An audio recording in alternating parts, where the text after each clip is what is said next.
इस वीडियो में मैं आपको एक नई इन्फॉर्मेशन देने आया हूं आरबीआई की गाइडलाइन अपडेट। आरबीआई की गाइडलाइन आ गया है आपके डेबिट कार्ड को लेके, आपके क्रेडिट कार्ड को लेके और आपके उन कारणों को लेके जिन कारणों की वजह से आपको बैंक वाले परेशान करते हैं, रिकवरी वाले के रूप में आपको परेशान कर रहे हो, या आपको अपनी उन सर्विसों को लेके परेशान कर रहे हो जिनको आप न चाहते भी उनकी वजह से लेना पड़ रहा है। कार्ड बंद करवाने में दिक्कत आ रही है, कार्ड आपने बंद करवा दिया और उन्होंने अभी तक आपको एनओसी नहीं दी है। ये सारी चीज़ें अगर आपके साथ हो रही है तो आरबीआई की नई गाइडलाइन आपके बड़े काम की होने वाली है। इस खबर का लिंक मैंने डिस्क्रिप्शन में आपके लिए दे दिया है, जाके वहाँ पे आप पढ़ सकते हैं और पूरी वीडियो में मैं आपको विस्तार से बताने वाला हूँ। तो हो जाइए खबरदार अगर रिकवरी वाले आपको परेशान कर रहे हैं, क्योंकि अब आरबीआई बैंकों की लेके छोड़ेगा। क्या छोड़ेगा, वीडियो के अंत में पता चलेगा। मैं हूँ अब्दुल और आप देख रहे हैं।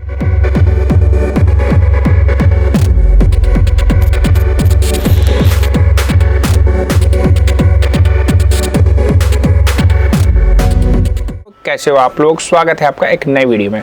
तो दोस्तों, नई आरबीआई का आप लोगों के लिए मास्टर खबर आ चुकी है। अब आप अगर क्रेडिट कार्ड के परेशानियों से लेकर परेशान हैं, जानते हैं ना कि आपको कैसे वो वकील पुलिस बन के आपको कॉल करते हैं, कैसे आपके जीवन में वो लोग जहर घोलते हैं। पुलिस स्टेशन से कॉल करा के, पुलिस आपके घर भेज के, मुखिया पंचायत के प्रतिनिधि को कॉल करके और आपके माँ बाप को कॉल करके। तो इनसे आप घबरा रहे हैं तो अब आपको घबराने की ज़रूरत नहीं है। ये वीडियो उन लोगों को भी दिखा दीजिएगा ताकि वो इन वीडियो को देख के अवेयर हो सके और आपकी हेल्प कर सके। तो दोस्तों, आरबीआई को सब पता है, रिजर्व बैंक ऑफ इंडिया को सब पता है लोगों की परेशानियों को और इन बैंकों की बपोती को लेकर कैसे ये लोग लोगों को हरेसमेंट कर रहे हैं। कोरोना काल में आप लोग परेशान हुए, ये सारी दुनिया में ज़ाहिर है कि लोगों की जॉब चली गई, लोगों की जॉब कट हो गई, सैलरी कट हो गई, जिसकी वजह से वो ना चाहते हुए भी उन चीज़ों में फंस गए जो वो नहीं फंसना चाहते थे। वो क्रेडिट कार्ड इतने सालों से चला रहे थे लेकिन वो पेमेंट करने में डिफ़ॉल्ट हो गए। कारण यही है कि बैंकों ने मनमानी किया, कभी मोराटोरियम के नाम पे तो कभी उनको इतना ब्याज लगा दिया कि वो पैसे देते गए लेकिन उनका कर्जा कभी ख़त्म नहीं हुआ। आप लोगों को बताता हूं कि अगर ऐसा सिचुएशन आपके पास हुआ है और अब आपके पास पैसा देने का कोई स्रोत नहीं है तो आप इस सिचुएशन में सेटलमेंट करवाइए। सेटलमेंट वो अमाउंट होता है जिसमें आप अपना पक्ष रखते हुए बैंक को बोल सकते हैं कि मेरे साथ ये परेशानी है और मेरे पास इतने पैसे मैं दे दूंगा, आप प्लीज़ एनओसी या फिर आप अपना सेटलमेंट ऑफर लेटर मेरे मेल पे दे दीजिए, मैं ये पेमेंट कर देता हूँ। अगर आपको सही से जानकारी होगी तो आप ये चीज़ खुद कर सकते हैं। तो आरबीआई की जो गाइडलाइन है वो आपके लिए मैं बता दूँ क्या आया हुआ है, डिस्क्रिप्शन में लिंक है, आप जाके देख सकते हैं। हाईलाइटेड खबर है क्रेडिट कार्ड और डेबिट कार्ड के मास्टर सर्कुलर को लेकर। नॉन बैंकिंग फाइनेंस कंपनी को आरबीआई की मंजूरी के बिना क्रेडिट कार्ड शुरू नहीं करेंगे। बैंक ग्राहकों को डेबिट कार्ड सुविधा नहीं लेके बाध्य नहीं करेंगे। तो दोस्तों, भारतीय रिजर्व बैंक ने ग्राहकों की मंजूरी के बिना क्रेडिट कार्ड जारी करने या मौजूदा कार्ड की सीमा बढ़ाने अथवा अन्य कोई सुविधा शुरू करने से मना किया है। इसका पालन नहीं करने पर संबंधित कंपनियों को जुर्माने के रूप में बिल की राशि का दूना देना होगा। आरबीआई ने कार्ड जारीकर्ता बैंकों को एजेंट के रूप में काम करने वाले तीसरे पक्ष से ग्राहकों से बकाये की वसूली को लेकर डराने, धमकाने या परेशान करने से भी मना किया है। क्रेडिट कार्ड को लेकर अपने मास्टर दिशा निर्देश में आरबीआई ने कहा है, बिना ग्राहक की मंजूरी के कार्ड जारी करना या उसकी सीमा बढ़ाना या अन्य कोई सुविधा देना बिल्कुल मना है। यह दिशा निर्देश 1 जुलाई 2022 से लागू होगा। तो 2022 से आप लोगों के लिए बहुत अच्छा आने वाला है अगर आप लोग डट के ट्रैप में फंसे हुए हैं। साफ कहा गया है कि रिकवरी वाले जो एजेंट है अपनी मनमानी नहीं करेंगे। अब आपको जो डरा के धमका के पुलिस बन के, वकील बन के या पुलिस स्टेशन में कॉल करके सिपाही को भेज दिया जाता है, गांव में खासकर ऐसा होता है, खासकर यूपी जैसे स्टेट में और बिहार जैसे स्टेट में तो ये हो रहा है कि वो थाने में कॉल कर देते हैं, एसएसपी को कॉल कर देते हैं और एसएसपी क्या करता है, वो अपने सिपाहियों को भेज देता है फलाना के यहाँ जाओ और देखो क्या सिचुएशन है। एसएसपी को भी नहीं पता होता या बड़े अधिकारियों को भी नहीं पता होता कि ये कॉल कौन कर रहा है और वो इस ट्रैप में फंस के उनके बिहार पे वो कॉल करवाते हैं। वो मनमानी से पुलिस वगैरह को आपके घर पे भेज देते हैं और आप परेशान हो जाते हैं, क्योंकि गांव समाज में तो पुलिस नाम की चीज़ से ही लोग ऐसा डर जाते हैं, घबरा जाते हैं, चाहे वो किसी भी चीज़ के कारण आए हों, लेकिन लोगों के दिमाग में तो यही जाता है कि भाई यह कुछ गड़बड़ करके आया है। तो आपकी सामाजिक प्रतिष्ठा को धूमिल करने के लिए रिकवरी वाले इस हद तक जा सकते हैं और कुछ केसों में तो देखा गया है डर के मारे लोग कुछ गलत कदम उठा लेते हैं। आप लोगों को ऐसा नहीं करना है, क्योंकि यह गलत काम आपके जीवन को तो ले जाएगा लेकिन समाज में वो गंदगी, वो पीड़ा लोगों के नज़रिए में हमेशा के लिए छोड़ देगा। वो सोचते रह जाएंगे कि कुछ तो आपने गलत किया था जो आप इस दुनिया को छोड़ के चले गए। तो आपको डरना घबराने की ज़रूरत नहीं है और आपकी हेल्प करने के लिए आरबीआई की मास्टर गाइडलाइन आ गई है जो 1 जुलाई 2022 से आप लोगों के लिए लागू हो जाएगा। नियम कानून तो अभी भी है। आप लोगों को मैं बार बार कहता हूं ना कि आरबीआई की गाइडलाइन पढ़ो पढ़ो पढ़ो।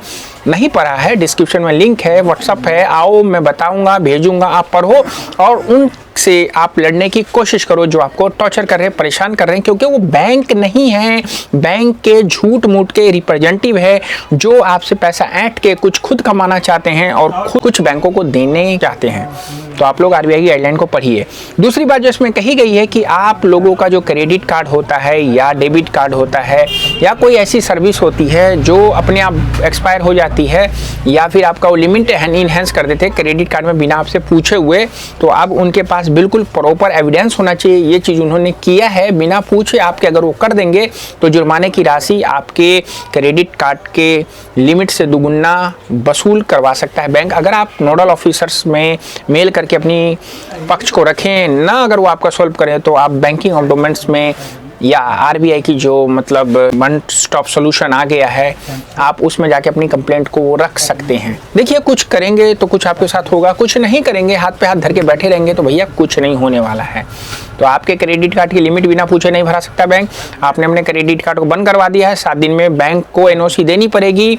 उनको एक सिस्टम बनाना पड़ेगा कि आपकी कोई भी जो प्रॉब्लम है फटाफट आप उसके मार्फत से बैंकों को इतला कर दे ताकि वो एक्शन ले। 7 दिन के अंदर आपका सुविधा अनुसार अगर उन्होंने उस चीज़ का रिजॉल्व नहीं किया तो उस पर डे 500 रुपये के हिसाब से पेनल्टी बैंक पे लगने वाली है। 7 दिन में उसको रेजुलेशन उस चीज़ का सोल्यूशन देना है। अभी तक आपके साथ ऐसा होता था? नहीं होता था ना, क्योंकि बैंक को कस्टमर केयर को कॉल करते थे, कॉल लगता ही नहीं था। कार्ड बंद करवाना होता था, इतना लंबी प्रक्रिया होती थी कि आदमी परेशानी हो जाता था। बैंक के पहले क्रेडिट कार्ड कैसे बंद होते थे ये वीडियो मैंने बना रखी है, आप जाके देख सकते हैं। अब आपको ऐसा नहीं करना है। पेमेंट करिए, रिक्वेस्ट डालिए SMS के थ्रू या मेल के थ्रू, आपको उसका पता चल जाएगा कि आपने ये रिक्वेस्ट डाल दिया है और उसके 7 दिन में वो चीज़ आपको बंद हो जाना चाहिए। आप कोई हार्ड कॉपी बैंक को नहीं भेजना है ताकि जिसमें आपका टाइम बर्बाद हो। ये सारी सुविधा के लिए बैंकों को आरबीआई ने बोल दिया है, अब आप इस सुविधा का लाभ उठाइए। तो दोस्तों, ये नोटिफिकेशन है, न्यूज़ का लिंक डिस्क्रिप्शन में आप जाके पढ़ सकते हैं, वेबसाइट पर भी जाके विजिट कर सकते हैं, अलग अलग माध्यम से पता चल जाएगा। तो केंद्रीय बैंक ने ग्राहकों को कहा है कि अगर आपकी मंजूरी के बिना कोई कार्ड जारी किया जाता है या मौजूदा कार्ड को एडवांस बनाया जाता है तो कार्ड जारी करने वाले के लिए शुल्क को वापस करना होगा, जुर्माना बैंक को देना होगा। यह जुर्माना बिल राशि का दुगुना होगा। और मास्टर दिशानुसार 100 करोड़ रुपए की नेटवर्थ वाली कमर्शियल बैंक स्वतंत्र रूप से क्रेडिट कार्ड का कारोबार शुरू कर सकते हैं। कार्ड जारी करने वाले नॉन बैंकिंग फाइनेंस कंपनी के साथ गठजोड़ कर यह काम कर सकते हैं। क्षेत्रीय ग्रामीण बैंकों को भी अपने प्रायोजक या अन्य बैंकों के साथ गठजोड़ कर क्रेडिट कार्ड जारी करने की अनुमति दी गई है। यानी कि अब क्रेडिट कार्ड गांव-गांव, घर-घर में मिलेगा। बैंकों को ये पावर दे दिया गया है कि भाई 100 करोड़ के बैंक हो तो आप अपना अलायंस बना के नॉन बैंकिंग फाइनेंस कंपनी या क्षेत्रीय बैंकों के साथ आप क्रेडिट कार्ड के कारोबार को करो और लोगों को क्रेडिट कार्ड तो दो, लेकिन सारी चीज़ों को बता के, क्योंकि बिना ज्ञान के कोई चीज़ अगर किसी को दे दिया जाता है तो वो खतरनाक हथियार हो जाता है। बहुत सारे लोगों के साथ ऐसा हुआ है। इसलिए आप लोगों को कहता हूँ कि क्रेडिट कार्ड अप्लाई करने से पहले उसके ऑफर, फीचर्स और क्या क्या चीज़ें होती है क्रेडिट कार्ड में आपको पता होना चाहिए। नहीं मालूम है तो क्रेडिट कार्ड की पूरी सीरीज की मैंने वीडियो बना रखी है, आप जरूर जाकर देखिएगा। आपका रिकवरी एजेंट होता है वो आपको ज़्यादा डराए धमकाए तो उनके लिए भी बैंक ने नॉर्म्स ला दिए हैं। मैंने आपको बोला था ना, DRA का एग्जाम और DRA का सर्टिफिकेट, लाइसेंस नंबर मांगेंगे। अब रिकवरी वाला अगर आपको परेशान करेंगे तो आप उसका लाइसेंस नंबर मांग सकते हैं, क्योंकि वहाँ पे जब तक वो उस चीज़ का कोर्स नहीं करेगा 50 से 100 घंटे का, तब तक उसको लाइसेंस नहीं मिलेगा और लाइसेंस नहीं होगा तो रिकवरी नहीं कर सकता है। अगर वो बिना DRA के आ रहा है तो वो एक चोर है जिसकी आप पिटाई कर सकते हैं, पुलिस में कंप्लेन कर सकते हैं। और बाकी यही खबर थी, आप लोगों को बताने आया। तो चैनल पे नहीं थे तो प्लीज़ सब्सक्राइब करिए, बेल बटन दबाइए, वीडियो अच्छी लगी तो शेयर करिए दोस्तों के साथ। कोई कॉन्फिडेंशियल क्वेश्चन है क्रेडिट कार्ड, लोन या सेटलमेंट से रिलेटेड बैंक के रिकवरी वाला कोई आपको परेशान कर रहा है तो अपने सवालों को आप यहाँ रख सकते हैं ताकि मैं और मेरी टीम आपकी हेल्प करे उस चीज़ों को शॉर्ट आउट करवाने में जिससे आप परेशान हो। पर्सनल लोन लेना है, अगर ज़रूरत है लोन की तो आइए हम कम से कम रेट ऑफ इंटरेस्ट में आपको लोन प्रोवाइड करवाने में हेल्प कर सकते हैं। मिलते हैं फिर नेक्स्ट वीडियो में, तब तक रखिए सेहत का ख्याल, क्योंकि कुछ भी अच्छा काम करिए लेकिन उस काम को करने के बाद ढिंडोरा ना पीटिए, क्योंकि कर भला तो हो भला। मिलते हैं फिर नेक्स्ट वीडियो में, सी यू।